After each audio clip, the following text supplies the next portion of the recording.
with the session now. So if I want to tell you about the session, today's topic is triangle of neck. So we'll start with the topic of triangle of neck, which is a very important topic, not only for your upcoming exam, but also for your course, for your MBBS entire course, and also for your FMG entrance exam. Okay, so let's focus on the topic today. So yes, I'm audible. I'm you are able to see me. Is it okay, everyone? Okay, so a warm welcome to everyone, and let's start with the session, which is very important for you to understand. So it's highly important that you should understand this topics. Okay, so good to go. You can write your messages there, and so that I will let you know that any doubts, so I am able to explain it. So myself, Dr. Mona Lisa, I am your anatomy faculty, and let's start with this session. Okay. So sternocleidomastoid. So before starting exactly today's topic, I would like to tell you about a very important muscle, that is sternocleidomastoid muscle. So if I talk about sternocleidomastoid muscle, why it is very important for you to understand? Because its nerve supply and its action has been asked in the previous year of examination. So it's important for you to understand. So it's a key muscle of the neck region. So it's a key muscle. Why? The reason why it is called as the key muscle, क्या reason है कि हम इसे key muscle of the neck बोलते हैं? Because this is a muscle. When you tilt your neck, you can see this muscle. This is the muscle which is elongated one, and you can feel the sternocleidomastoid muscle, which is dividing the neck into two important regions, the anterior and the posterior triangle. So sternocleidomastoid muscle, what is the role of sternocleidomastoid muscle? It is dividing the entire neck into two parts, anterior and posterior triangle. So it is having two heads of origin. So if I talk about this muscle, and it's very important for you to understand the origin and insertion of this muscle. So sternocleidomastoid muscle. So that means this muscle will have the attachment on the sternum, on the clavicle, and on the mastoid. So if I'm talking about the origin, it has got two heads of origin. It is having two heads of origin. Okay. So, okay, Shrishti Gupta, everyone. So, here we have got two heads of origin. So, one is the sternal head and the other is the clavicular head. So, firstly, I would like to tell you about the sternal head. So, when I am talking about the sternal head, from the word only, it is clear that it will be originating from which bone? Sternum. What is our sternum bone? The bone which is lying on the anterior aspect of the chest in the midline is the sternum bone, and it is also called as the breastbone. What is the other name which is used? It is also called as the breastbone. So it is arising from the superlateral aspect of the front of manubrium sterni. So what is? It is arising from the superlateral part of front of manubrium sterni. So it is arising from the front part of manubrium sterni. And basically, if I talk about its other head, which is the clavicular head. So that means if I am talking about the sternal head, it's quite aware to you that it is arising from the front of manubrium sterni. If I am talking about the clavicular head, it arises from the medial 1/3 of superior surface of clavicle. Superior aspect of clavicle. So is it okay, my dear students? So it is quite clear for us that it is having two heads of origin. One is the sternal head. From the word sternal head, it is quite clear that it is attached to the sternum, the superior lateral aspect, and from the clavicle part, from the medial 1/3 of the clavicle. And what about the insertion, my dear students? So it is inserting. So when I am talking about the insertion, it is inserting into the mastoid process. So let's talk about the insertion. So here in this diagram, I would again like you to show this diagram where you can appreciate this is the clavicular head and this is the sternal head. As I have already told you about the clavicle and the sternal head, and you are quite clear about the clavicular and the sternal head.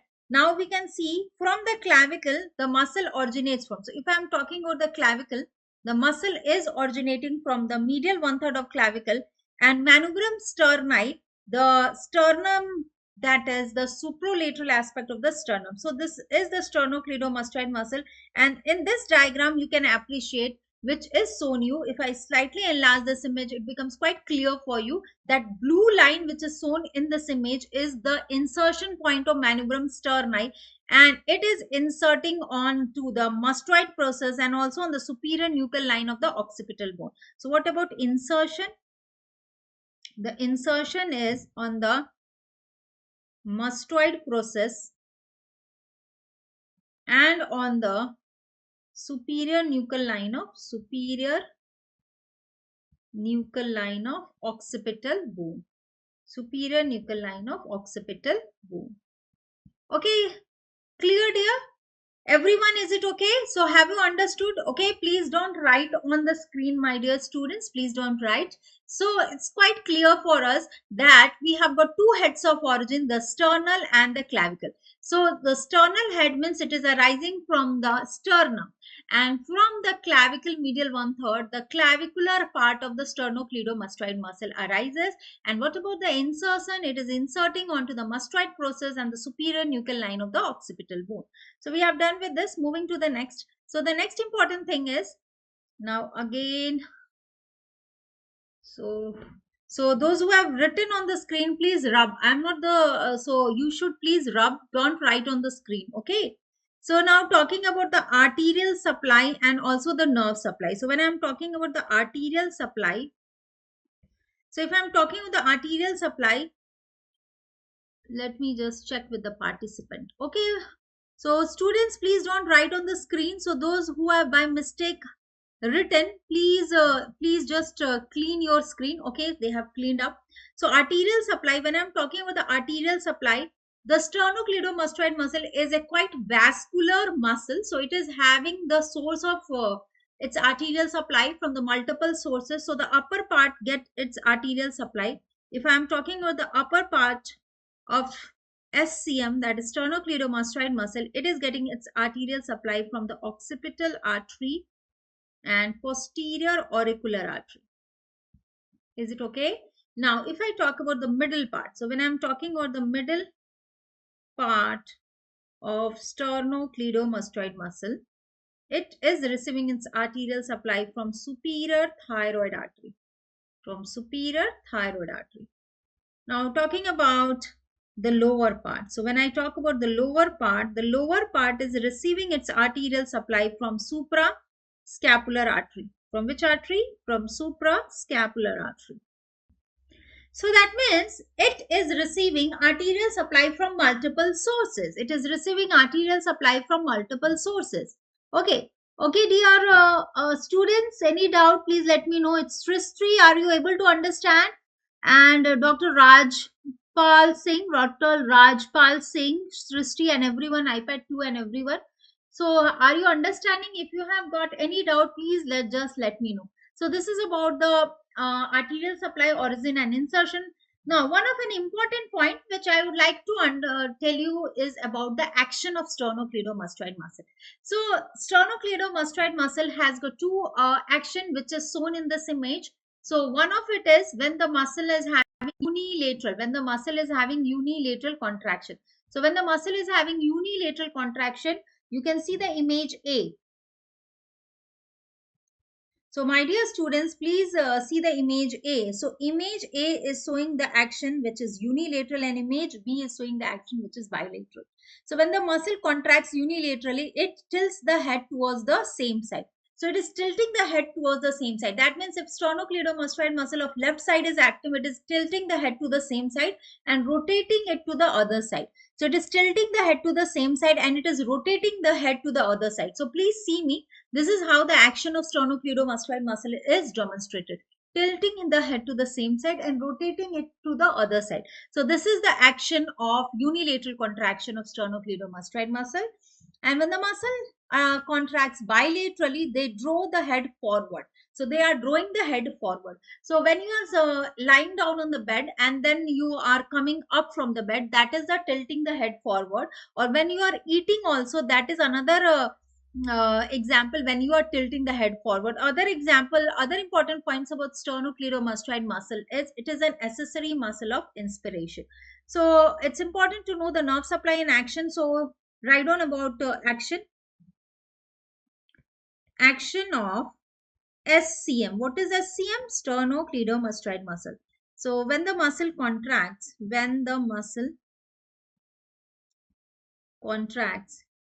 it tilts the head towards the shoulder of same side and rotates the head or turn the head. That means turn the head to opposite. Turn it to opposite side. Turn it to opposite side. So this is exactly the action when there is unilateral contraction of sternocleidomastoid muscle. Okay, when there is unilateral contraction of sternocleidomastoid muscle. Yes, dear. What is this? Yes, dear. Any confusion?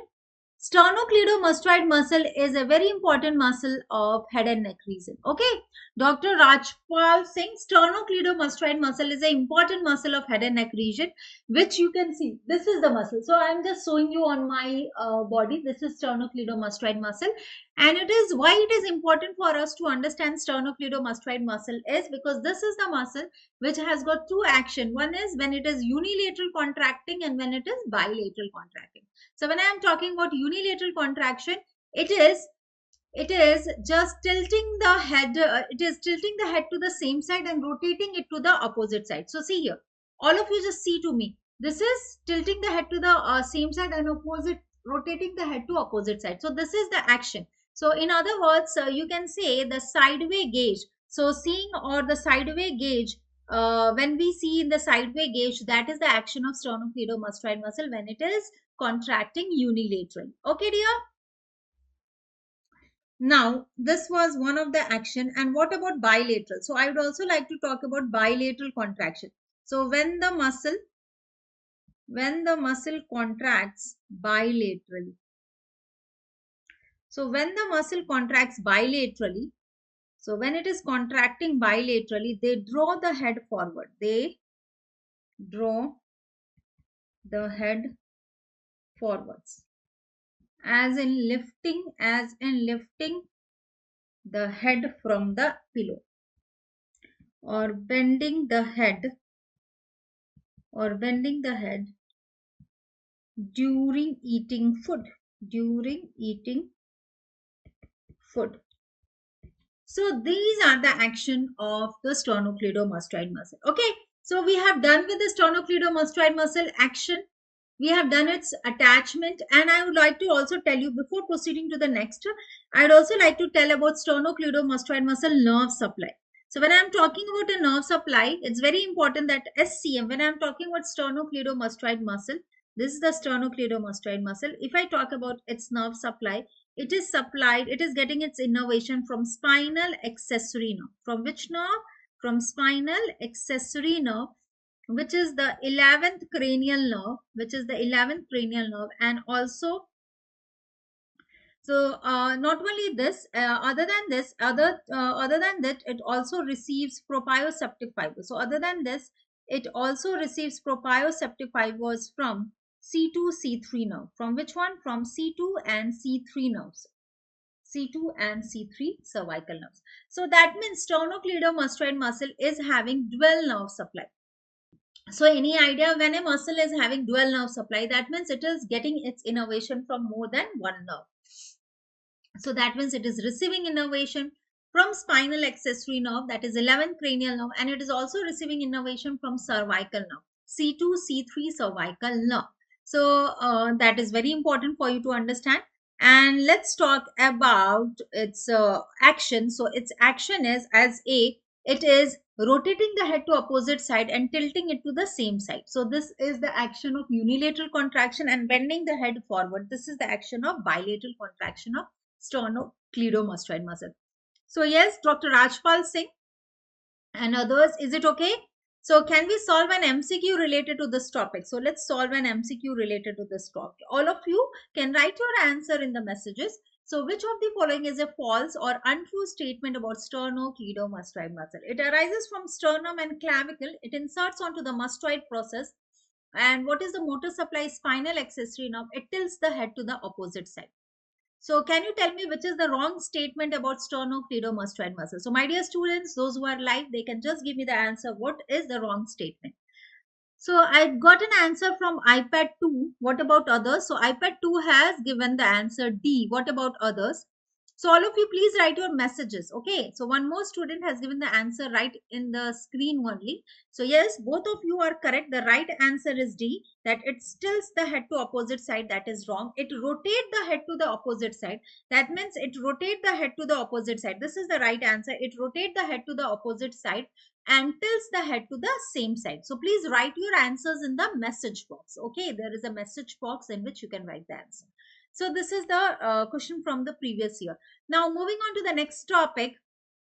Moving on to the next topic, that is posterior triangle of the neck. So triangle of neck is a very important topic. So I would like to proceed with the triangle of neck. So we have got two triangular space in the neck. One is the posterior triangle, another is the anterior triangle. So in this diagram, you can see there is inferior belly of omohyoid, which is dividing the whole of posterior triangle into occipital and subclavian triangle. The first thing is to understand the boundaries of posterior triangle. So for that, I would like to slightly enlarge this image. So I would like to firstly tell you about the posterior triangle of the neck. So all of you just concentrate on the image. So you can see this is one muscle which is lying in the lateral aspect in the neck. So I'm shading it. I'm shading this muscle in brown color. All of you please concentrate on the image shown to you. So this is the one muscle. Okay, dear. And this is another muscle which is lying here on the posterior aspect. So in this diagram, let's write the name. This is SCM. So what is the full form of SCM, my dear students? What is the full form of SCM? The full form of SCM is sternocleidomastoid muscle. So here, this muscle is sternocleidomastoid muscle, which is forming the anterior boundary, and this is the trapezius muscle. T for the trapezius muscle.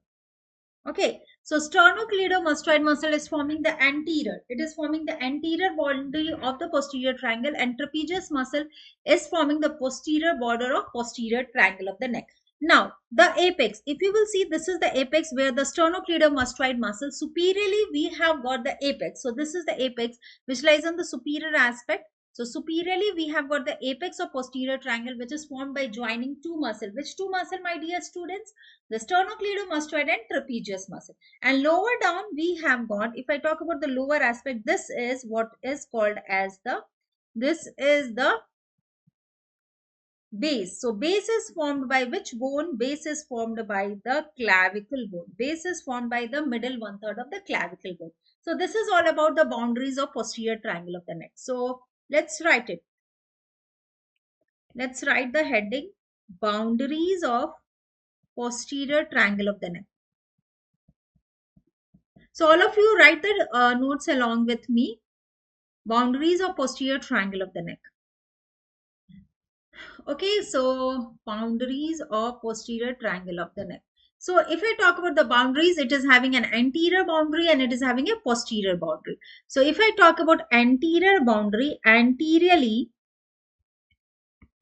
it is bounded by posterior border of sternocleidomastoid muscle. Anteriorly, it is bounded by posterior border of SCM. What is the full form of SCM, my dear student? Sternocleidomastoid muscle. And if I talk about its posterior border, posteriorly it is bounded by anterior border of trapezius muscle. Anterior border of trapezius muscle. Base. So base is formed by superior middle 1/3 of clavicle. And what about the apex? The apex or posterior triangle of the neck is formed by the meeting point of SCM and trapezius muscle. And exactly it is located on which bone? It is located on the superior nuchal line of occipital bone. Superior nuchal line of occipital bone. So this is how we can define the whole boundaries of posterior triangle. We are now knowing, so this is how we are able to define the whole boundary of which triangle? We are able to define the whole boundaries of posterior triangle of the neck. And posterior triangle of the neck is bounded by following structure. So it is exactly bounded anteriorly by posterior border of sternocleidomastoid muscle. Posteriorly, it is bounded by trapezius muscle. Superiorly by the superior middle one-third of the clavicle. Means at the base, it is by the superior one-third of the clavicle middle part, and superiorly is the apex, which is formed by the joining of sternocleidomastoid and trapezius muscle at the level of occipital bone superior nuchal line. So is it okay, iPad 2? Is it okay, Dr. Rajput Singh? Is it okay, Shrishti Gupta? So yes, we have done with this. So we are now knowing the boundaries of posterior triangle. Now, other than that, now I would like to tell you about the roof of posterior triangle. So it's very important for you to understand the roof of posterior triangle. So if I talk about the roof, it is formed by one of the layer of deep cervical fascia. So the roof of posterior triangle is formed by investing layer of deep cervical fascia, and it is overlapped by this structure. What is this structure? This structure is platysma. So basically, platysma is a muscle which is lying in the neck region, so on the superficial fascia. So whenever we go for incision, the first thing which is incised is the skin. Beneath the skin, we have got superficial fascia, and beneath superficial fascia, we have got the deep fascia. Okay. So basically, in the superficial fascia, we have got a muscle. The name of that muscle is platysma. What is the name of that muscle? The name of that muscle is platysma, which is a muscle in the superficial fascia, which is a muscle residing in the superficial fascia of the neck region. So that means if the question comes, so one of the MCQ which I want to ask all of you is, the roof of posterior triangle is formed by which structure? The option is platysma, the option is investing layer of the skin, the option is superficial fascia. So what will be the right answer in that case? So the right answer will be always investing layer of deep cervical fascia. So which layer is forming the roof of posterior triangle, my dear students? It's the investing layer of deep cervical fascia, which is overlapped by the platysma, which is overlapped by a muscle residing in superficial fascia, that is platysma. So you can write down roof of posterior triangle is formed by roof of posterior triangle is formed by investing layer of deep cervical fascia. Investing layer of deep cervical fascia, and is overlapped by, and it is overlapped by platysma muscle residing in superficial fascia, So this is how we can define the roof of posterior triangle. Now here there is another diagram in which the next important thing is also to know the content which is residing in the superficial fascia of the neck region. So I told you superficial fascia of the neck region is containing a muscle, that is the platysma muscle, and other veins and nerves are also residing in the roof. So I would like to show you this image. So this is a cadaveric image, and for proper understanding, I'm slightly enlarging this image. So you can just see. So I'm slightly enlarging this image, and very nicely you can now, this is one of the muscle which is forming the boundary. So you can see this is the neck muscle. This is SCM, which is the sternocleidomastoid muscle, which is forming the boundary, anterior boundary of posterior triangle. And here on the posterior aspect, we have got another muscle, which is T. What is T? So here this is SCM, that is sternocleidomastoid muscle, which is forming the anterior boundary. This sternocleidomastoid muscle, which is forming, this is sternocleidomastoid muscle, which is forming the posterior boundary. So we have got the anterior and the posterior boundary, no doubt about that. So, and below we have got the clavicle, and above we have got the apex. So here will be the A for apex, and below this is the base. So it is quite clear. It's quite clear for us, the base and that of the anterior and posterior boundary. No doubt about that. The other important point which you should understand is the content which is residing in the roof. So if you will see this diagram, you can understand. So just a minute. So I'm using blue color for showing you the content. So let's see here. So as you can see here, we have got one vein. So the name of this vein is external jugular vein. So external jugular vein is a content. So if I talk about external jugular vein, this is an important content. External jugular vein is an important content of External jugular vein is an important content of the posterior triangle of the neck. Other than that, it's also important to know the nerves. So we can see we have got few nerves. So here we have got important nerves. So here we can see this is the one nerve, this is the another nerve, this is the one nerve, this is the nerve, and this is the nerves. So you can see yellow color is used for the nerve. So you can see various nerves are here, which is shown in the diagram. As you can see the diagram. So you can see we have got here, so we have got the nerves as shown in the diagram. Okay, so I will just write. So here we have got following nerves, which is here. So we have got many important nerves. So we have got exactly, we have got great auricular nerve, we have got lesser occipital nerve, we have got transverse cervical nerve, and below we have got supraclavicular nerve. So these are supraclavicular nerve. So that means these are the four nerves. So exactly four branches. So this point will be, so this point, if you will see here, this is the cervical point. So this is what, my dear students. So basically this is the cervical point from where the four nerves are emerging out. We have got a cervical point on the posterior aspect of sternocleidomastoid. So in this cadaveric image, we can see the boundaries of the posterior triangle of the neck, and we can appreciate the contents which is residing in the roof of posterior triangle of the neck. Is it okay, my dear students? So let's write it. Roof of posterior triangle of neck. Okay, so when I am talking about the roof, so I just want everybody to understand about roof. So when I am talking about the roof, we have already written that the roof of posterior triangle is formed by which layer of deep cervical fascia? Can anybody write the answer?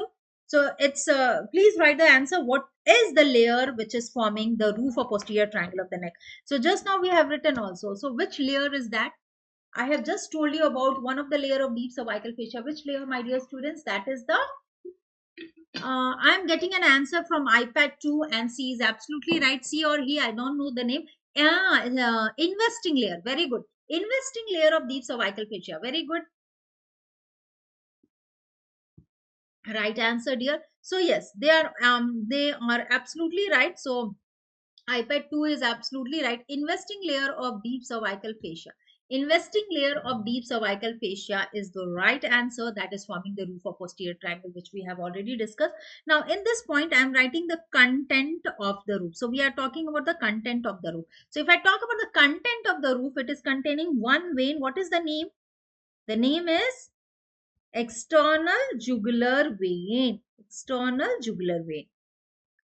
And the second content is the branches of cervical plexus. Branches of cervical plexus.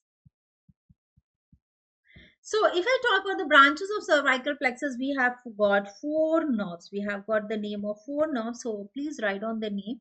And it is already known to my dear students, that is lesser occipital nerve. Lesser occipital nerve, which is having a root value of C2. We are having great auricular nerve. Great auricular nerve, which is again having the root value of C2 and C3. We have got transverse cervical nerve, and transverse cervical nerve is again having a root value of C2 and C3, and we have got supraclavicular nerve. So if I talk about value of C3 and C4.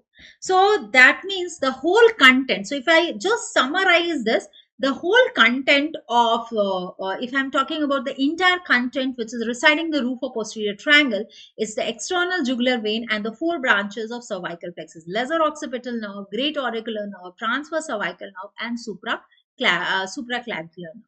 So these are the four nerves which is forming the content, and there is one vein, that is external jugular vein. Got it?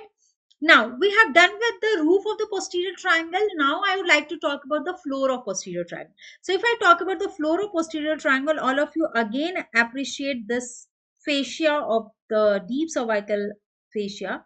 So basically, if we will see the deep cervical fascia, this is the prevertebral layer of deep cervical fascia.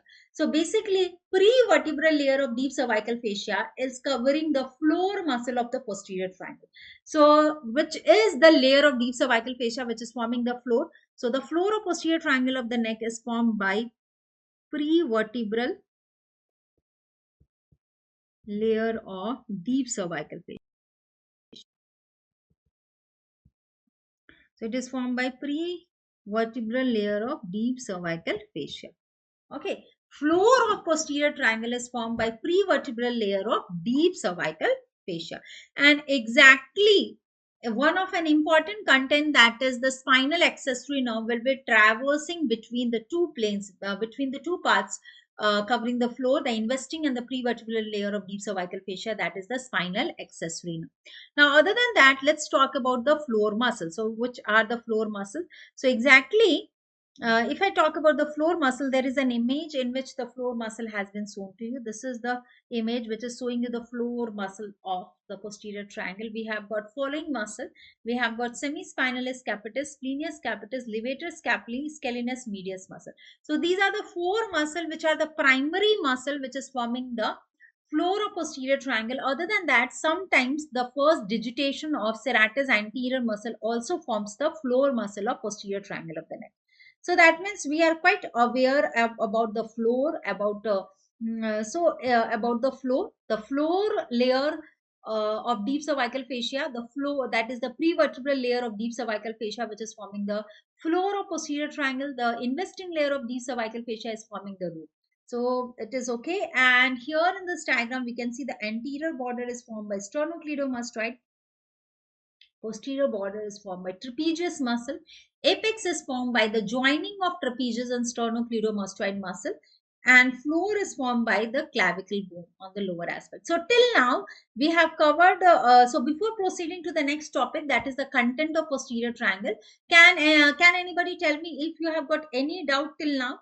Are you understanding? अगर आपको कुछ भी नहीं समझ में, if anything which you are not understanding, so please let me know. And is it okay if I do you want me to take the class in English, in Hindi, or it's both are okay? Okay.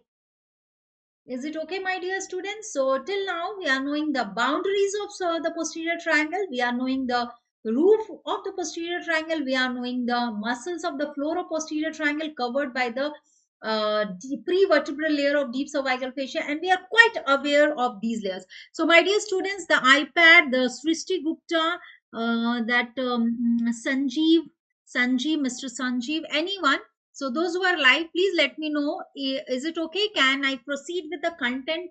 Till now, have you understood the topic or not? Till now, have you understood? Can we proceed with the content? So yes, Sanjeev is telling yes, ma'am. We have understood. Okay, very good. So I can proceed. That means I can proceed. Okay, dear students. So the next. So I would like to firstly tell you about one important thing, that the posterior triangle of neck is divided into two subtriangle by inferior belly of omohyoid, so basically there is one muscle which is called as inferior belly of omohyoid, which will divide the posterior triangle into two triangular space, the one triangle lying above and the one triangle lying below inferior belly of omohyoid. So that two triangular space is occipital triangle and the other is subclavian triangle. So we have got an occipital triangle and we have got subclavian triangle. So which muscle is dividing the posterior triangle into two triangular space? The name of that muscle is inferior belly of omohyoid. So I would like to show you an image for it and then I will proceed with the content. Okay. So let's see one image. So all of you, please see this image. I'm just enlarging the diagram. Okay, so here you can see this is the inferior belly of omohead. So can you see the yellow color structure? Everyone, can you appreciate the yellow color structure? Can you see the yellow color structure? The yellow color structure is inferior belly of omohead. What is it? That is the inferior belly of omohead. So that inferior belly of omohead is dividing the entire triangular space into upper and the lower triangular space. The upper triangular space is called as occipital triangle and the lower triangular space is called as subclavian triangle. Okay, dear. So the upper triangular space is called as occipital triangle and the lower triangular space is called as subclavian triangle. Okay, so we have got two triangular space. We have got a subclavian triangle and we have got an occipital triangle, which is exactly the two subtriangular space inside a posterior triangle, which is this division of two triangular space is done by which muscle? Inferior belly of omohyoid. That is done by inferior belly of omohyoid. Is it okay, everyone? Okay. Now we will know about the contents of individual triangular space. So let's proceed with that.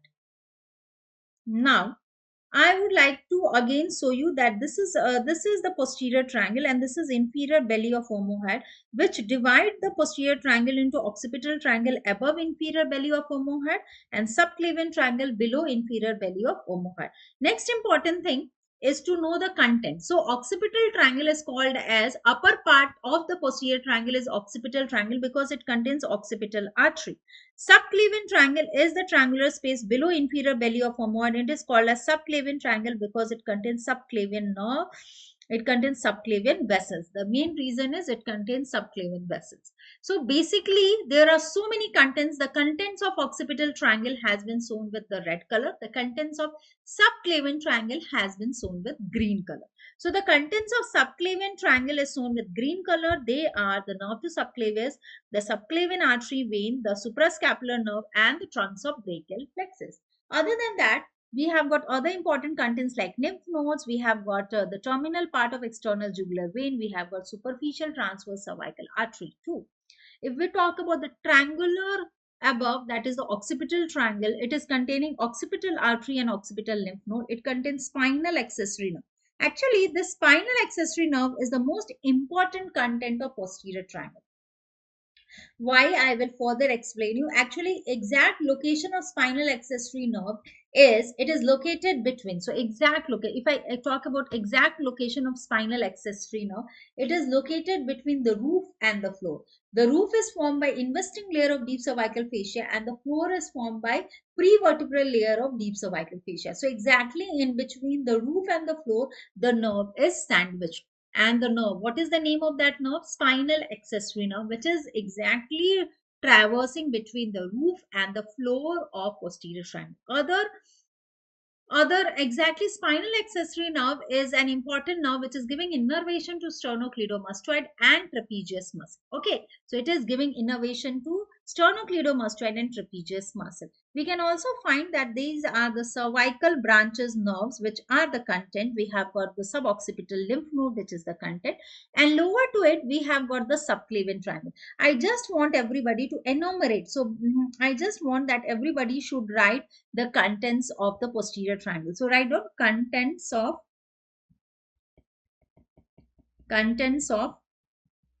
occipital triangle.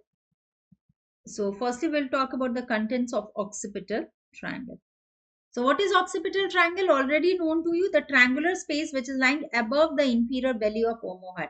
So that means posterior triangle contents can be divided as the two components, triangles of occipital triangle and triangles of subclavian triangular space. So contents of occipital triangle. So by the name only you can remember it contains occipital lymph node and it contains occipital artery.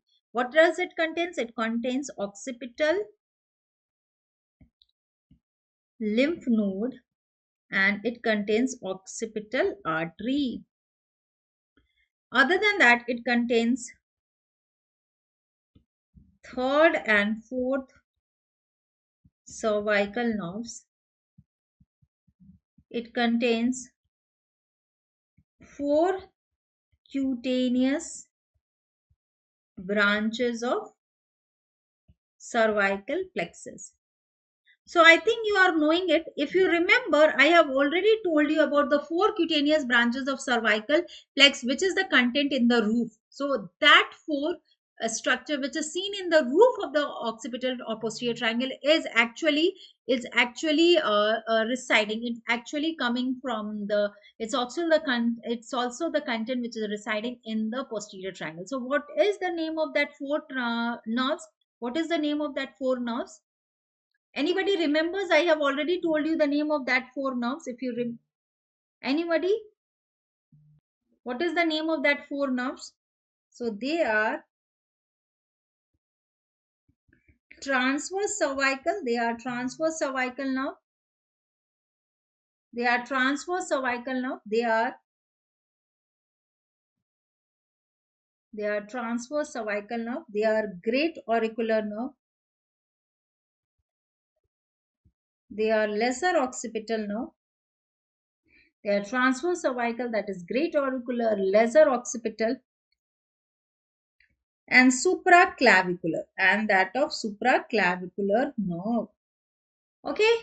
Other than that, we have got occipital artery, which has been written. We have got a most important content, that is spinal accessory nerve. What is it? That is spinal accessory nerve. Spinal accessory nerve. Other contents are spinal accessory nerve. Other content is spinal accessory nerve. Okay. So we have got spinal accessory nerve, we have got occipital artery, occipital lymph node, we have got four cutaneous branches of cervical plexus, we have got dorsal scapular nerve. Also, we have got the contents as the dorsal scapular nerve. So these are the most important content of occipital triangle. Now further, we are knowing the second. This was the first part of the this was the first part of posterior triangle of the neck. The second subtype of posterior triangle of the neck. The second is the subclavian triangular space. Subclavian, or it is also the other name is given supraclavicular triangle. Okay, so we have got another triangular space which is called as subclavian triangle or supraclavicular triangular space. And the contents are, if I talk about the contents are, it contains subclavian artery, it contains subclavian vein, it contains subclavian artery, it contains subclavian vein, it contains terminal part of external jugular vein, it contains trunks of brachial plexus as the content, trunks of brachial plexus as the content, it contains lymph nodes, supraclavicular lymph nodes, it also contains superficial transverse cervical artery, superficial transverse cervical artery. So these are few of the other important contents of the subclavian.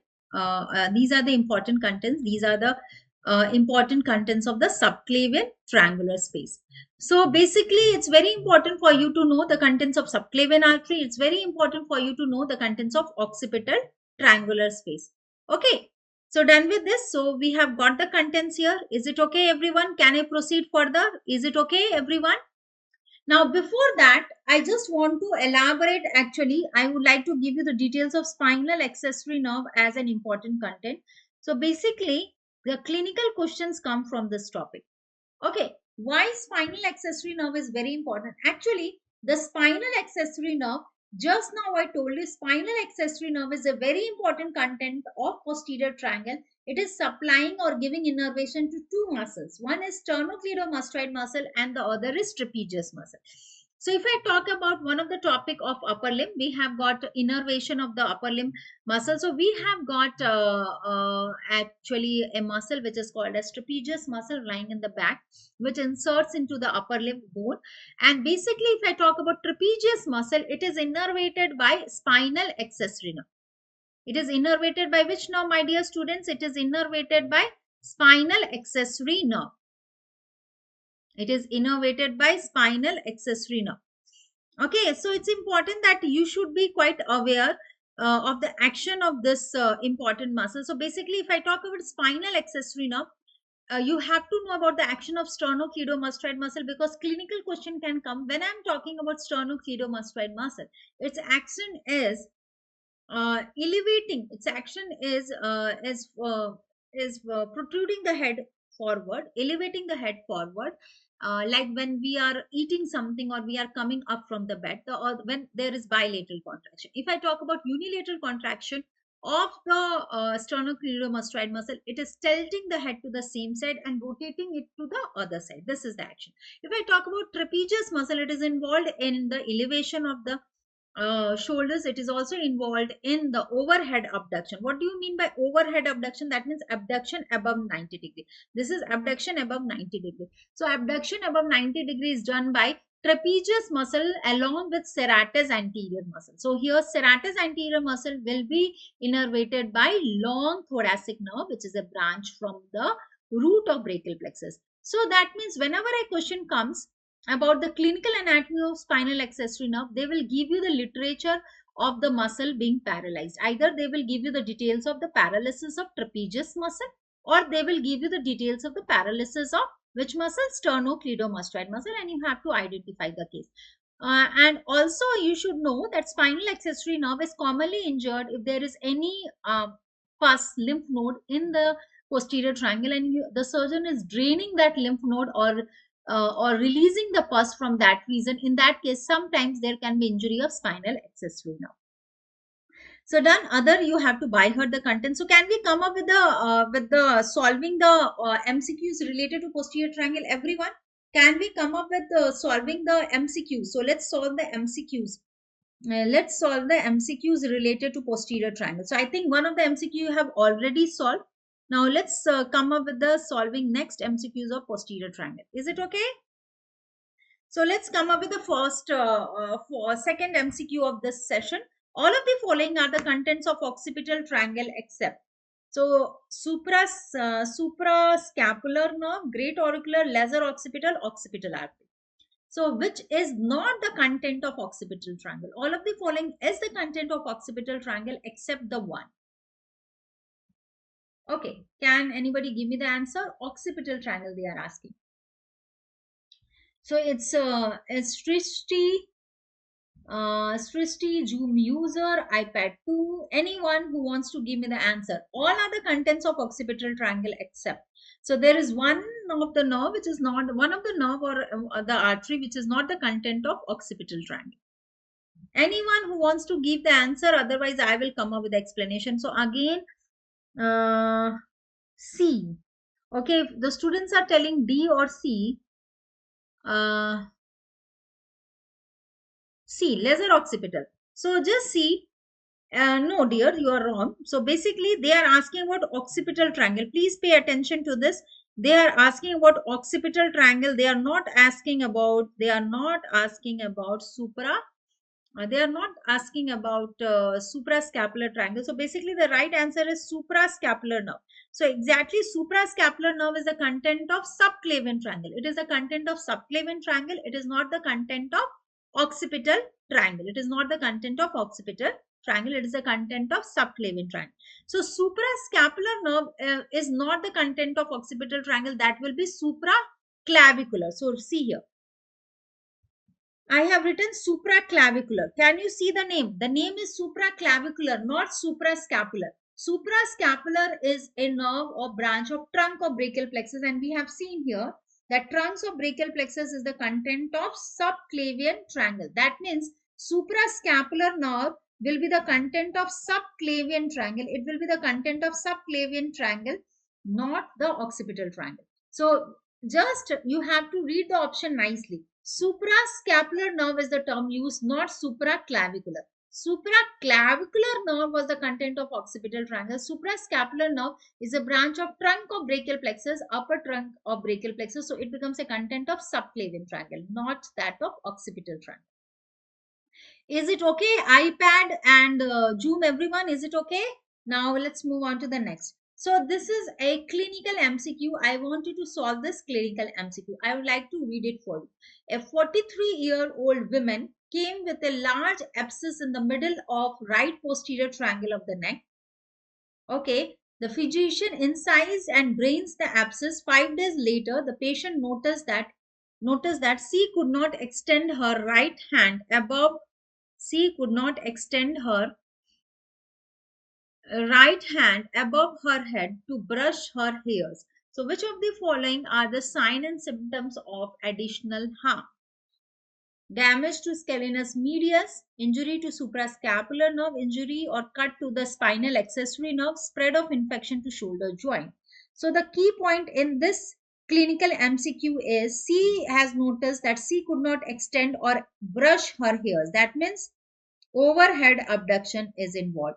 Overhead abduction is involved. So that is an important hint which is given for you for the correct answer. So which of the following structure is injured in the case of posterior triangle of the neck? Please mark the right answer. So please mark the right answer. So here Spriti Gupta is telling C. What about others? What about others? So yes, it's Shrishti Gupta is absolutely right. As I told you, spinal accessory nerve is giving innervation to trapezius. So absolutely right, Spriti.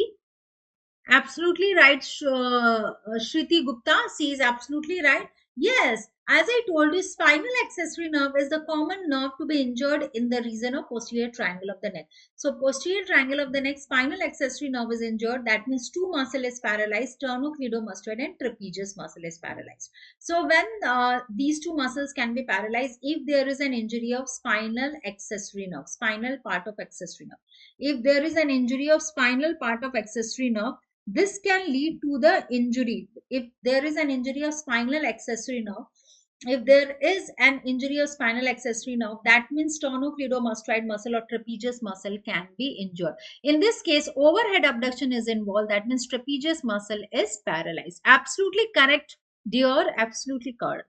So can we go to the next topic? That is the triangles. Next topic is triangles of the neck. That is anterior triangle. So we have already finished one of the topic, that is posterior triangle of the neck. Now I would come up with the next topic, that is the anterior triangle of the neck.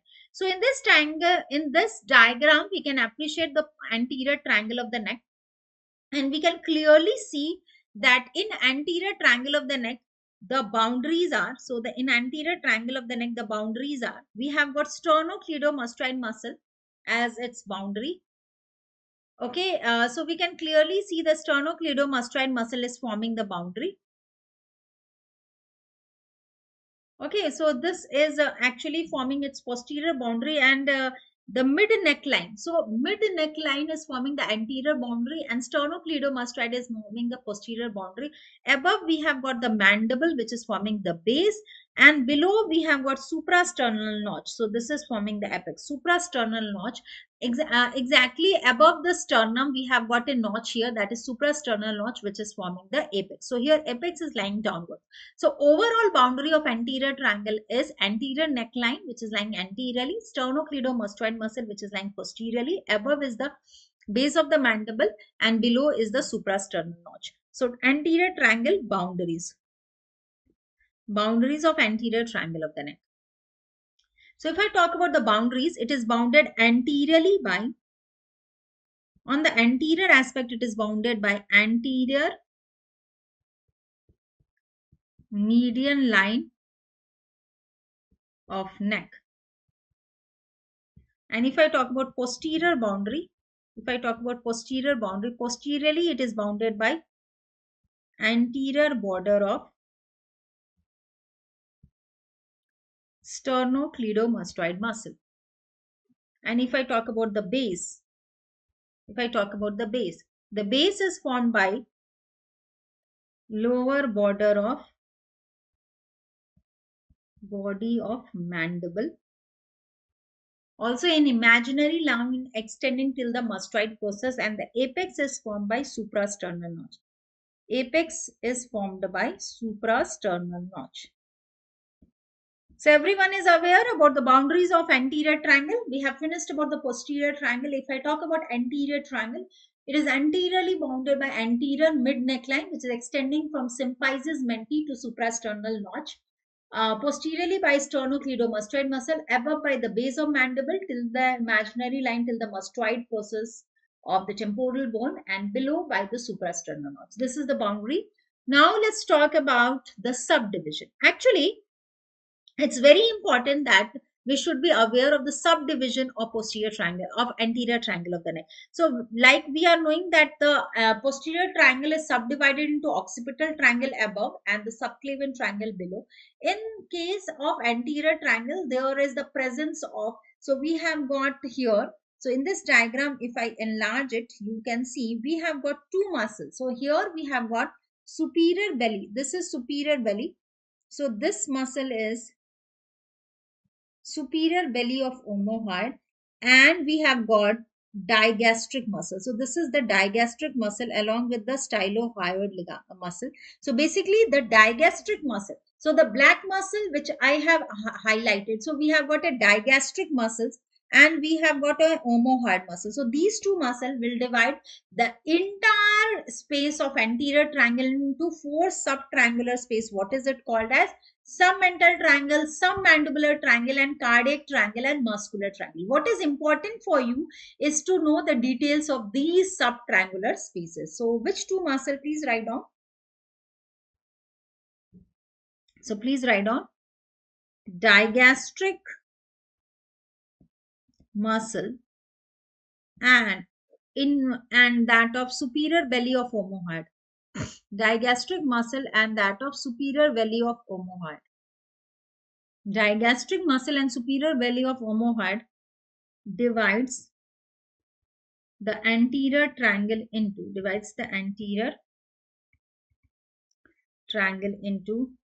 four subtriangular space, four subtriangles. So you should know the name of four subtriangle.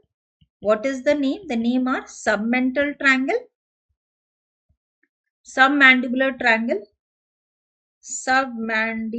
triangle, carotid triangle, and muscular triangle. So digastric muscle and the superior belly of omohyoid. These two muscle belly will divide the entire anterior triangle into four subtriangular spaces. We have got small triangular spaces, like we have got the digastric triangle, we have got the carotid triangle, so the other name of submandibular triangle is digastric triangle, we have got the submental, and we have got the muscular triangle. What is important for your upcoming FMG exam and for your NEET-PGs also, you should be aware of the contents of these subtriangular spaces. That is very important, that you should be aware of the contents of individual triangular spaces. So let's come up with this. So firstly, I would like to tell you about the submental triangle. All of you, please concentrate on this image. So let me just enlarge this image. So all of you see this image. So in this diagram, we can appreciate here that this is the anterior belly of digastric muscle. So what is this two green muscle anteriorly?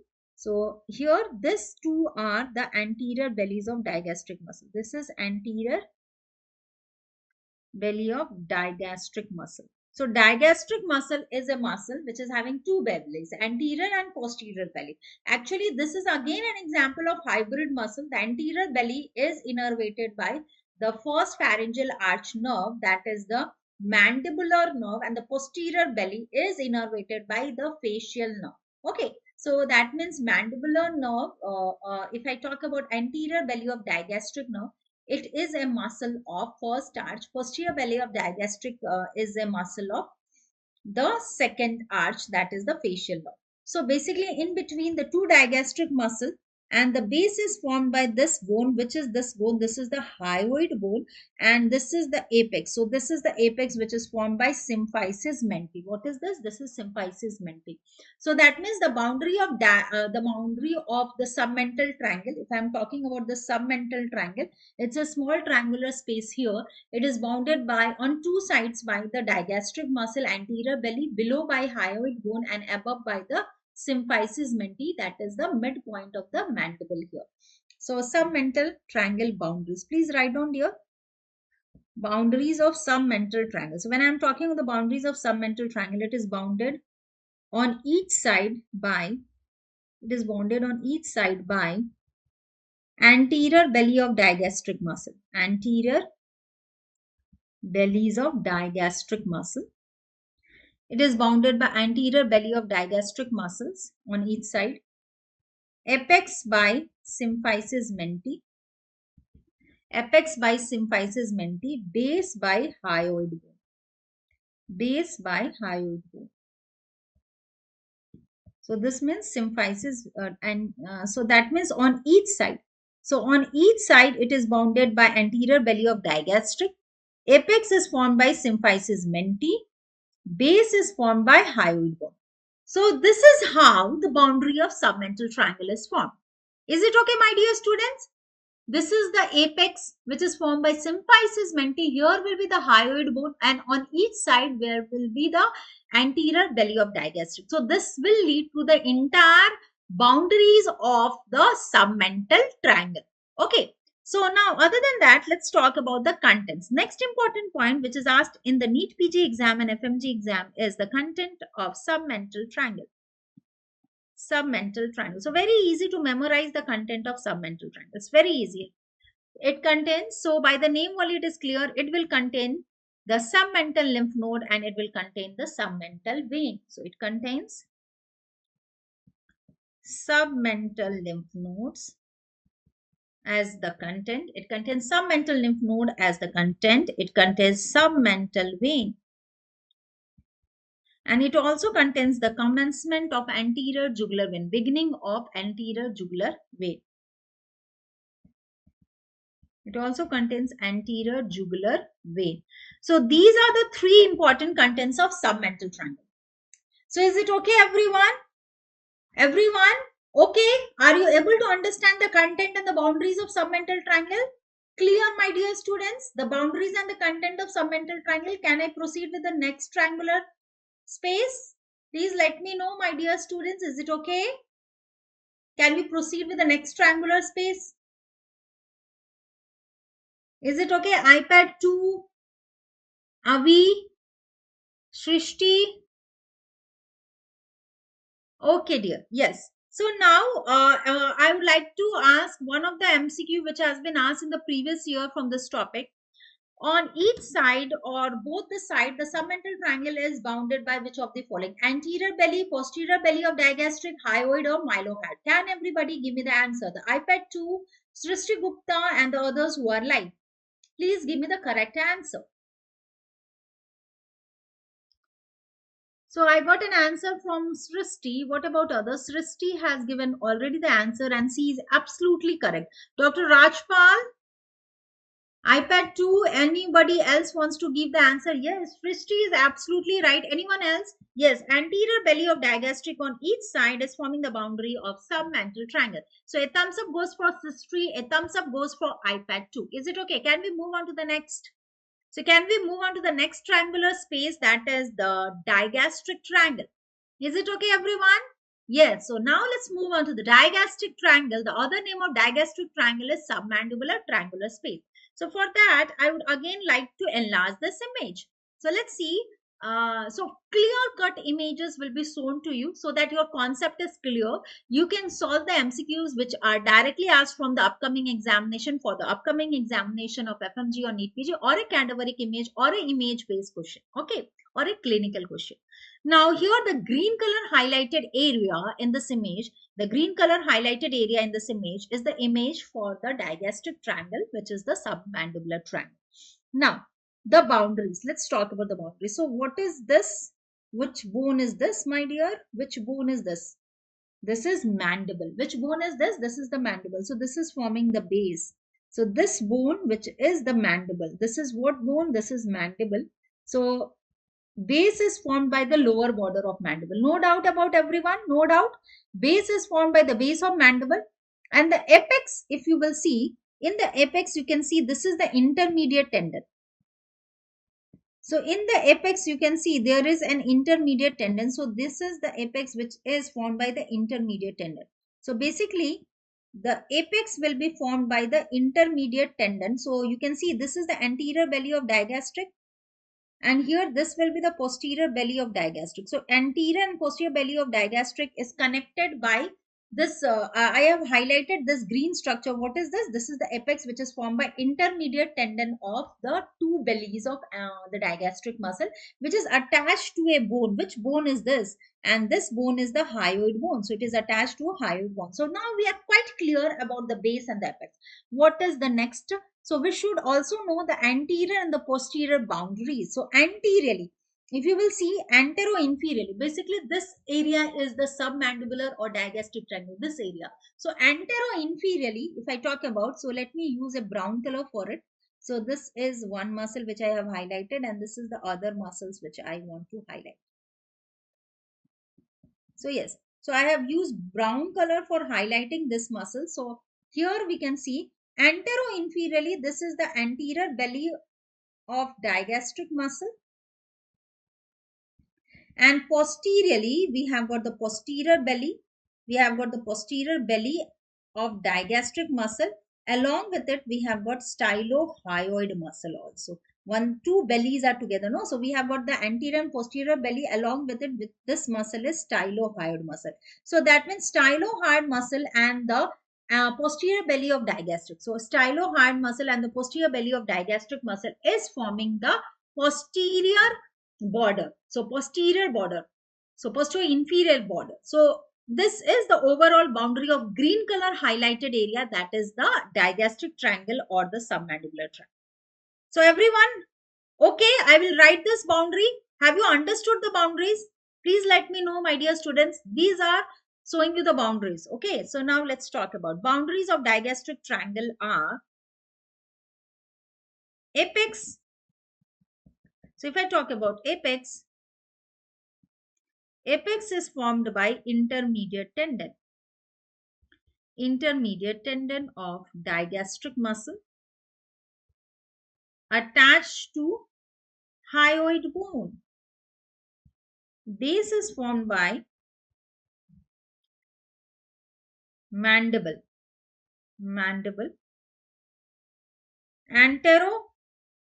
Anterior and inferior. So antero-inferiorly, the muscle is formed, the muscle forming is the anterior belly of digastric. So actually anterior belly of digastric muscle is forming antero-inferior boundary of digastric triangle, and posteriorly it is bounded by posterior belly of digastric muscle plus stylohyoid muscle Or is it okay? So plus stylohyoid muscle. So this is how the boundaries of the digastric triangle or the submandibular triangle is formed. So now we are clear with this. Now it's important to know the floor muscle, and it's important to know the content. So here I just want everybody that this green color muscles has been shown here. So we have got here muscles are, so on anterior aspect we have got mylohyoid muscle and we have got hyoglossus muscle. So actually hyoglossus muscle and mylohyoid muscle. So we have got this two green color muscles are there. You can see in the floor we have got two green color muscle. One is mylohyoid and the other is hyoglossus. So this is exactly forming the floor. Here also when you will see the submental triangle also, I want you to show this image. So here you can see this is the submental triangle. Here also the part here also this is the part of mylohyoid muscle. So the two side mylohyoid muscle is interlacing with each other. So they meet with two side mylohyoid muscle are meeting with each other in the submental triangle. That is the meeting point of two mylohyoid muscle is called as mylohyoid raphe.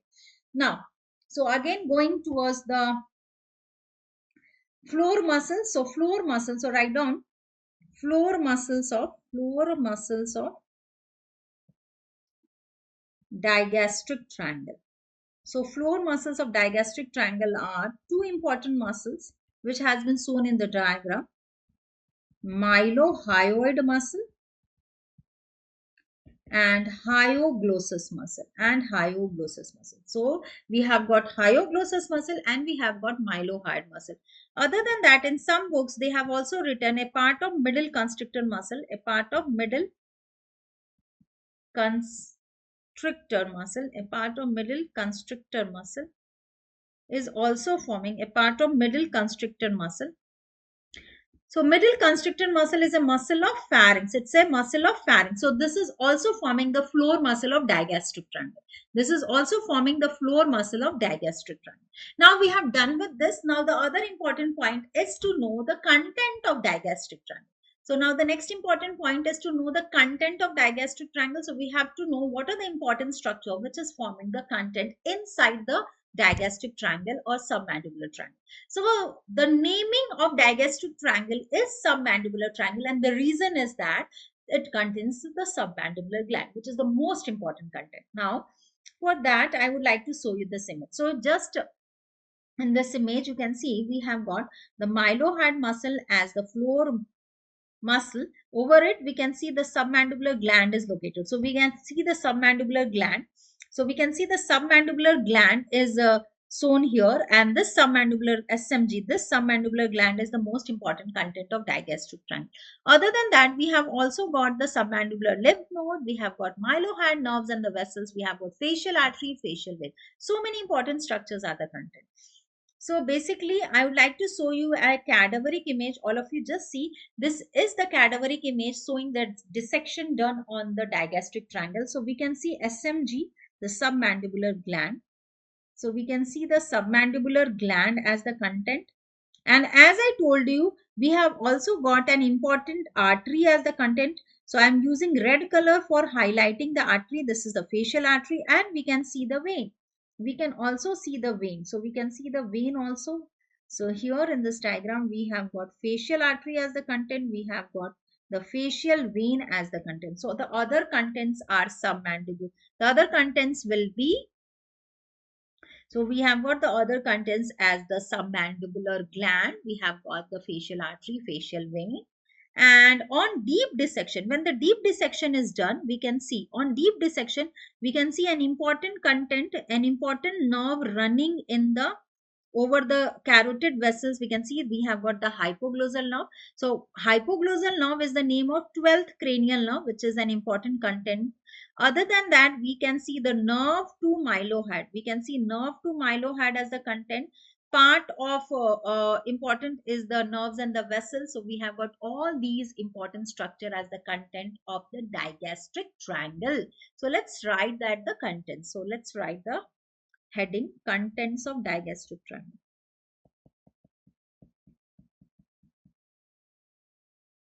So if I talk about the contents of digastric triangle, so and most important content and the most important content is submandibular gland.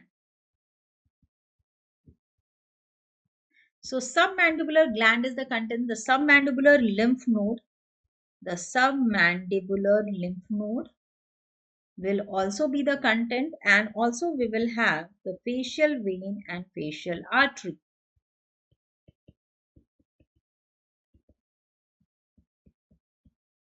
So few other structure is also, actually these are the important structure which is the content of digastric triangle in the anterior part. Other than that, we have also got the other important structure as the content like submental artery, we have got mylohyoid nerves and vessels. So proceeding with the content,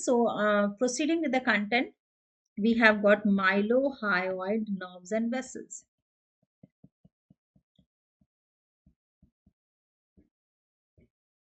We have also got the content like hypoglossal nerve.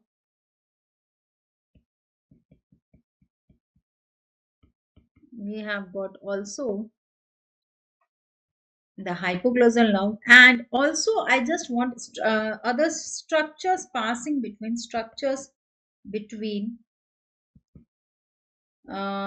exactly the structure which is exactly passing between the internal and external carotid artery. Actually, when you go on the posterior aspect of digastric triangle, in the posterior aspect, you can also see the content of the part of carotid sheath being the content, and also the structure which is passing in between external and internal carotid artery, like ninth cranial nerve, styloglossus muscle, stylopharyngeus muscle,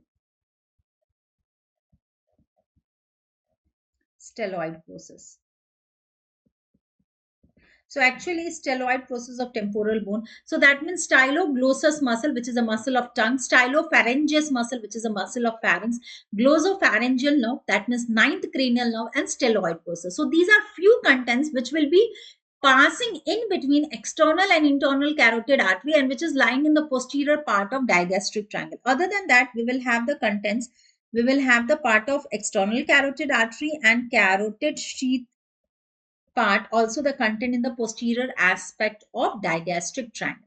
So we have enumerated all the important structures of the digastric triangle, as you can see. Now we should move into the third triangular space. So that is, so we have already written, we are now knowing the content, so you should sure revise. So we have already done this. Now we should move with the other important point, that is the content of, now we should move with the content of carotid triangle. So before starting with the important topic of carotid triangle content, I would like everybody to understand an important thing, that is the boundaries of carotid triangle. So all of you, please let me know.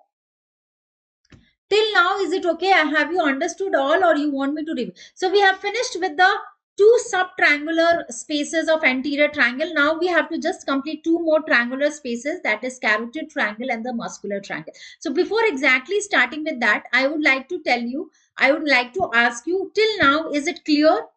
Is it clear to everyone till now? Can I go with the next triangular space, the carotid triangle, a very important topic asked for your FMG exam and the NEET-PG exam. Can I go to the next triangular space, the carotid triangle? Everyone, please let me know. Carotid triangle. Srishti, iPad 2106, Sanjeev. Okay. So I think everyone is okay with this. Now let's move into the carotid triangle. So let's talk firstly about the boundaries of carotid triangle. So as the name is carotid, okay, yes. So iPad 2 is telling yes, ma'am, I have understood. Okay, I can proceed. So so in this image, I'm just highlighting. Can everybody see the triangular space? So I'm talking about this red color triangular. So this red color outline triangular space, which is the carotid triangle. So it's important to understand the boundaries. So we will talk about next triangular space, that is carotid triangle.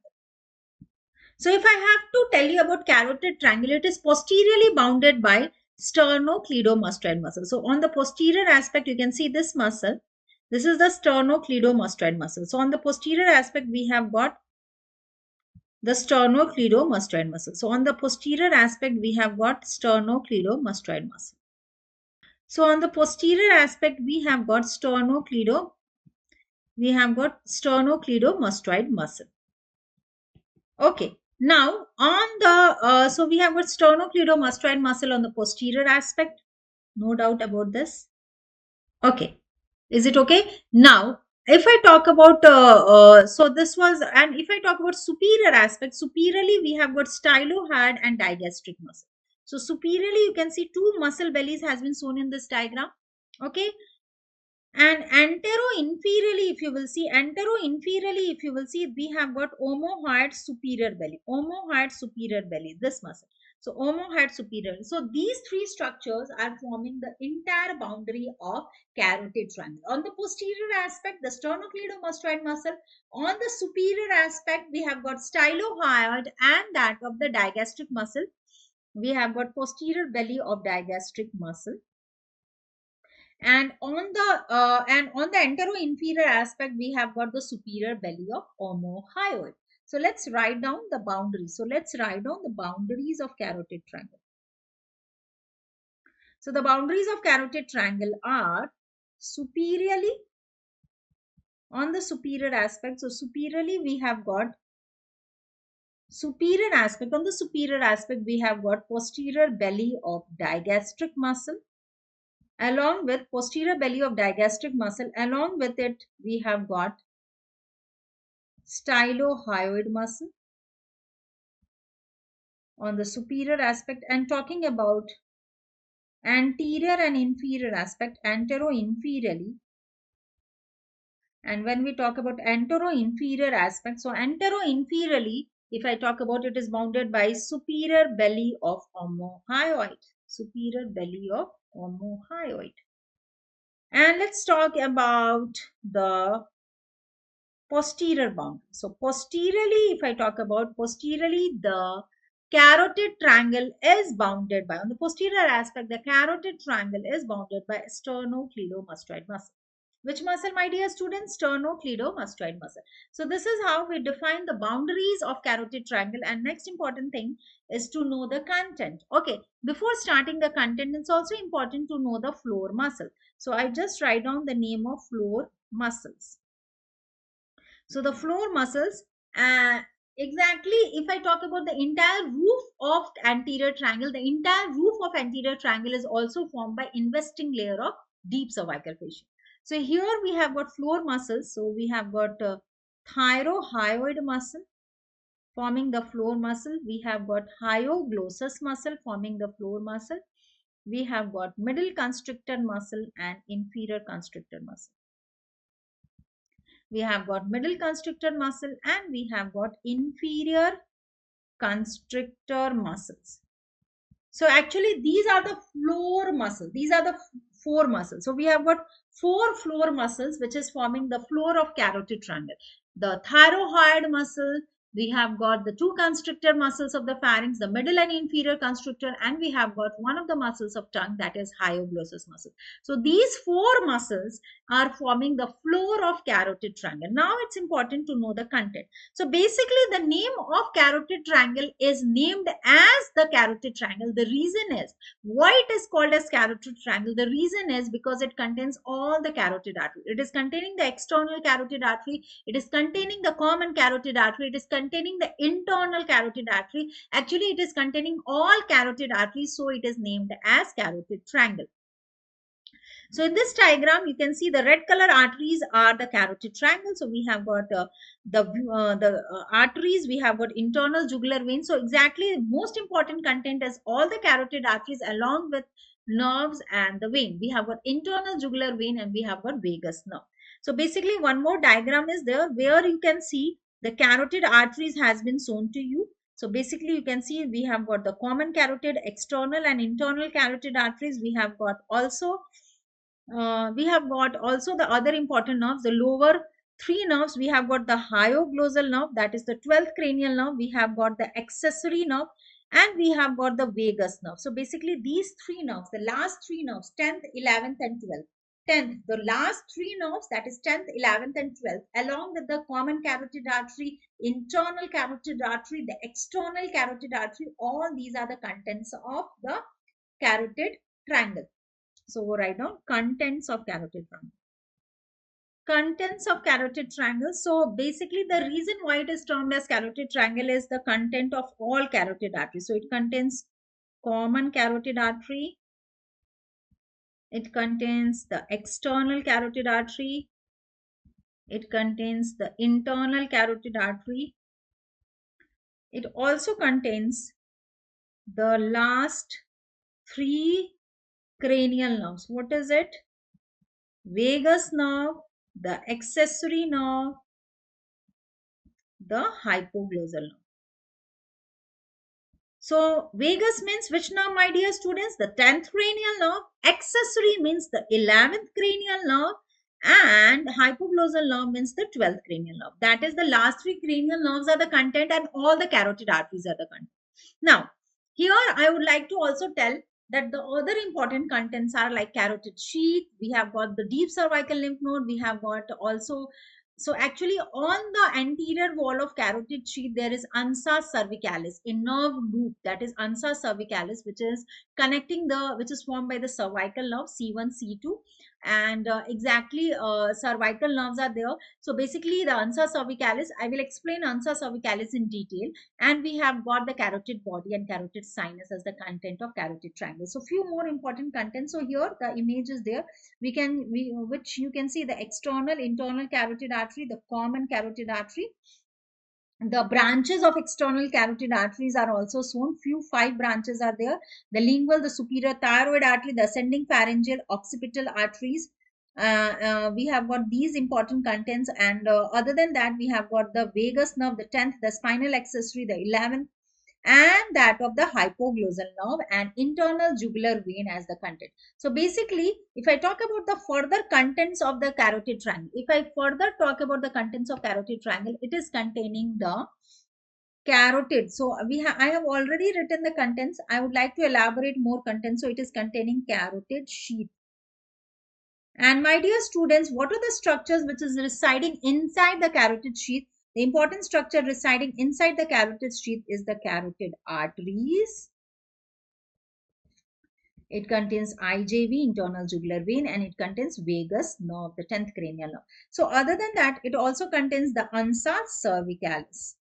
I will explain, my dear students, I will explain ansa cervicalis in detail. Don't worry. It's a nerve loop which is residing in the anterior wall of carotid sheath.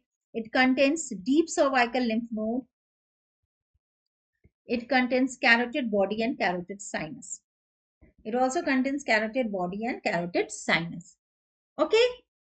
Now, so I would like to describe the content. So basically, I would like to tell you about two important contents, that is carotid. So I would like to tell you the carotid body and carotid sinus. So basically, we have already written, but I just want to explain what is carotid body and what is carotid sinus.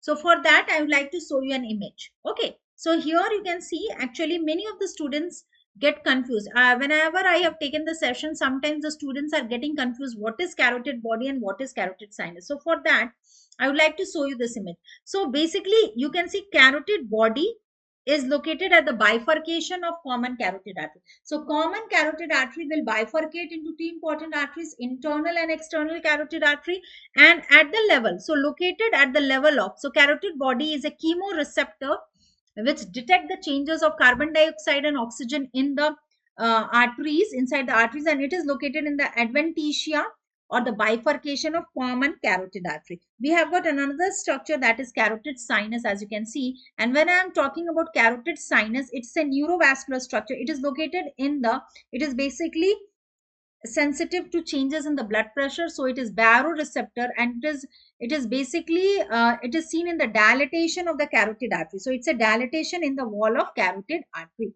So it is located near the, it is located exactly in the neck region near the carotid artery bifurcation. So it's a dilatation in the carotid vessel. So basically it's a sinus dilatation of the carotid artery near the carotid pulsation, and basically it is located near at the level of thyroid cartilage. So we have got two types. One is the carotid sinus, one is the carotid body. Carotid body is chemoreceptor, carotid sinus is baroreceptors, and it is very important for you to understand where they are located, and it's also important that you should understand the nerve supply. So basically, if I talk about carotid body, it is supplied by carotid sinus. So basically, you can write down carotid body is supplied by, it is supplied by glossopharyngeal nerve. It is supplied by basically a glossopharyngeal nerve, and also also by vagus nerve, and also by vagus nerve. So this is the nerve supply of carotid body. And it's also important to know the nerve supply of carotid sinus. So why I am telling you, I will tell you why I am telling, because there was an MCQ regarding this carotid sinus. So when I talk about carotid sinus, it is also supplied by glossopharyngeal nerve. It is also supplied by vagus nerve and cervical sympathetic trunk. So basically, we are not aware with carotid sinus and carotid body. We are knowing that carotid sinus is basically baroreceptor and carotid body is the chemoreceptors, and where they are located and what is their function and what is the nerve supply. Now let's talk about another important point, that is ansa cervicalis. So when I was talking about ansa cervicalis, it's important that ansa cervicalis is located in the anterior wall of the carotid sheath.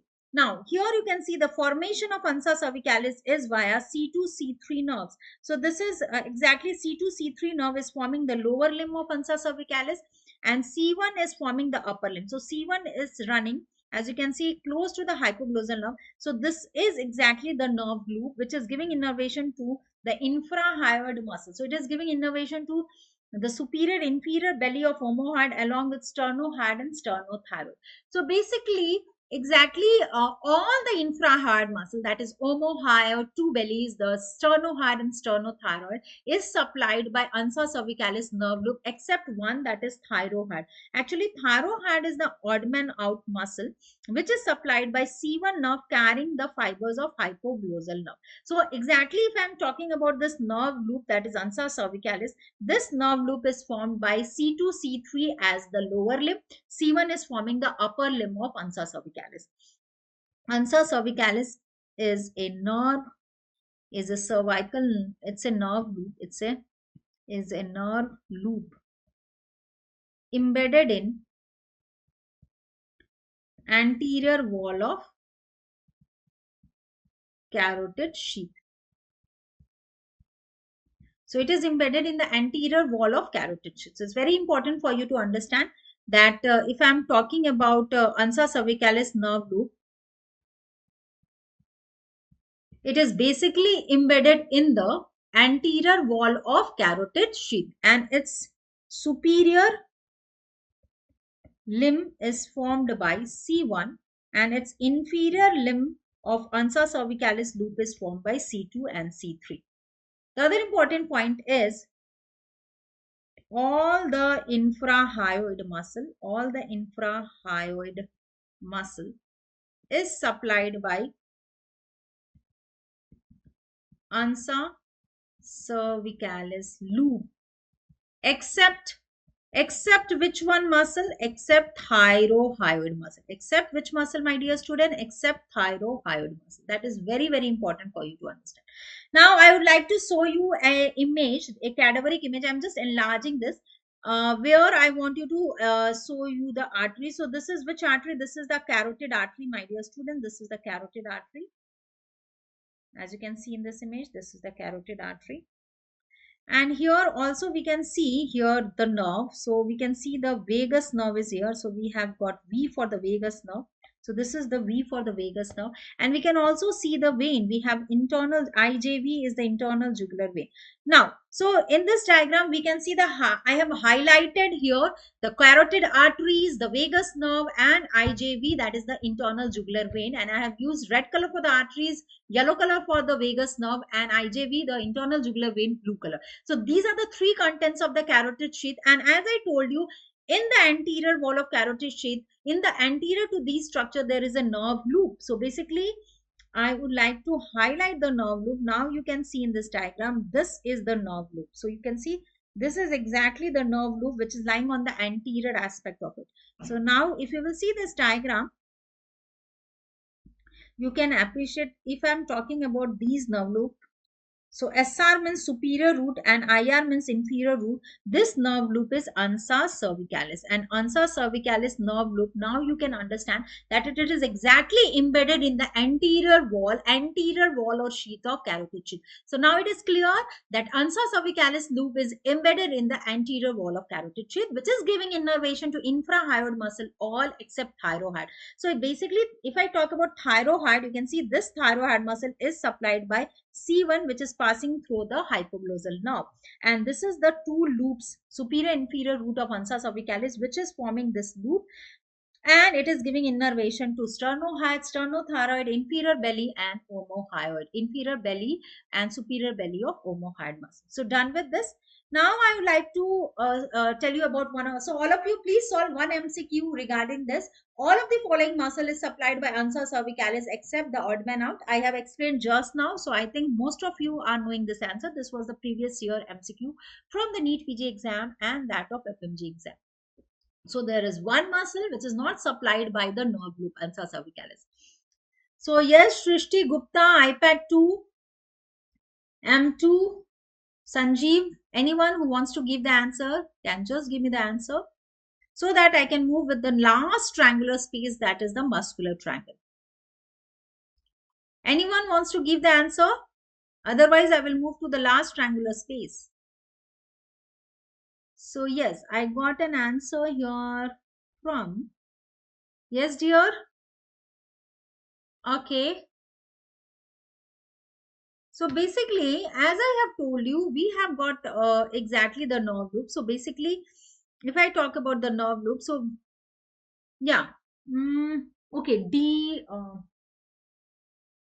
So just now I told you that we have got a thyroid muscle. So basically, thyroid is the muscle which is an infraheart muscle which is directly supplied by C1. So it is directly supplied by C1 along with the 12th cranial nerve, along with the 12th cranial nerve. So C1 along with the 12th cranial nerve is directly giving innervation to the thyroid muscle. Rest muscles, that is sternohead, sternothyroid, and inferior belly of omohyoid, is basically supplied by the nerve loop. Yes, now iPad 2 has given the right answer, that thyroid is the right answer. Yes, A option is the right answer. Basically, very good, dear. Now coming with the last triangular space, that is the muscular triangle. So let's talk about the muscular triangle. Okay, my dear students. So we will now let you know about the muscular triangle. So let's talk about the muscular triangle. So if you will see, the yellow color highlighted triangular space in this diagram is the muscular triangle. Here you can see actually why it is called as a muscular triangle. The reason is that it is only having muscle. It is having no nerves. It is having no vessels inside. It is just having only the muscle. So only muscles are lying inside. So we have got sternoheart. We have got the we have got the other muscles. So basically, if I'm talking about the floor, it is having sternoheart and sternothyroid and also thyroid muscle. So basically, these three muscle is forming the floor and also forming the content for muscular triangle. No vessels or nerves are lying there. It is boundary is superior belly of omohyoid. So it is having the boundary superior belly of omohyoid and mid neckline. So basically, this is the muscular triangle line close to the mid neckline. So this is the mid neckline. And if I talk about it is bounded by superior belly of omohyoid and also by sternocleidomastoid muscle. So you can see postero inferiorly by sternocleidomastoid muscle, postero superiorly by superior belly of omohyoid, and on the anterior aspect by mid neckline. So write on the boundaries. All of you please write on the boundaries. Boundaries of muscular triangle. So the boundaries are anteriorly, it is bounded by anterior mid neckline. It is bounded by anterior mid neckline. Postero superiorly, it is bounded by on the posterior superior aspect. So basically, if I talk about posterior aspect, so we can say posterior inferiorly, and we can say antero superiorly. So postero, if I talk about postero inferiorly, it is bounded by sternocleidomastoid muscle. And if I talk about antero superiorly, anterior and superiorly, it is bounded by superior belly of omohyoid. Superior belly of omohyoid. Okay, dear. So this is about the boundaries of muscular triangle. And as I told you, the contents and the floor of muscular triangle is similar. So you can see it is just containing sternohyoid. It is basically containing sternohyoid, sternothyroid, and thyroid muscle. So basically, all these are the muscles. So basically, you can write one point: content and floor of muscular triangle are same. So why? Because it contains just the muscle. So it is just containing the muscle. That is very, very important for you to know that it is containing just the muscle. So what will be the floor? So I just want you to write, please write down content and floor of muscular triangle. Content and floor of muscular triangle. So content and floor of muscular triangle is similar. Okay. So you have to know the important contents of the floor, contents and floor of muscular triangle. So the muscles are sternothyroid muscle. We have got sternohyoid muscles. And we have got thyroid muscles. Okay, so this is about the content and that of the, this is very important for you to understand. This is about the content and floor of muscular triangle. So with this, we have finished all the anterior triangle and we have finished the posterior triangle. Just giving you a quick recapitulation. In between, we have solved MCQs also. So before ending this session, I just want anybody, have you got any doubt relevant to this topic, anterior and posterior triangle? So what was the target today was to cover up the anterior and posterior triangle. So before ending this session, I want my dear students, if you have got any doubt related to this topic, you can ask me. I will also recapitulate the important points of the anterior and posterior triangle. So you have to know in detail about sternocleidomastoid muscle, the action of sternocleidomastoid muscle, unilateral action separately and bilateral contraction separately. As I told you, when the sternocleidomastoid muscle bilaterally contracts, we can pull the head up as we are eating. So we are pushing it the head forward, that is the action. And as we are coming out of the bed, then our head is directed forward, that is the action. And other one is it is causing unilateral movement. So on unilateral contraction, it is same side, it moves the head and rotate it to the other side. So this is the sideway gauge. This is the action of unilateral contraction of sternocleidomastoid muscle. Other than that, you should know the arterial and nerve supply of sternocleidomastoid muscle. It is an example of hybrid or composite muscle because it is having nerve supply from both spinal accessory nerve and that of cervical nerve fibers C2 and C3. You have to know about the boundaries of posterior triangle. You have to know about the boundaries of anterior triangle. You have to know how the posterior triangle is divided into two subtriangular space by which inferior belly of femoral muscle into occipital triangle and that of subclavian triangle. You have to know separately the content of occipital triangle and that of subclavian triangle. Other than that, you have to also know how the anterior and posterior belly of digastric muscle along with that of the superior belly of femoral will divide the entire anterior triangular space into four subtriangular space. So then you have to know about the boundaries and the content of muscular triangle. You have to know the boundaries and the contents of carotid triangle. You have to know about the boundaries and the contents of digastric triangle, which is also called as submandibular triangle. And you have to know about the submental triangle. So you have to know about the contents and boundaries of each of this triangle. You have to know in detail about spinal accessory nerve traversing between the roof and the floor of posterior triangle, which is formed by the investing layer and prevertebral layer of deep cervical fascia. You have to also know the clinical anatomy, which we have discussed. You have to know about the details of ansa cervicalis, where it is located, which all muscle it supplies, how it is formed, and you have to also know about carotid body, carotid sinus, where it is located, which is the chemo and which is the baroreceptor, and you have to know the nerve supply of these structures. So is it okay, my dear students? Can I end the session?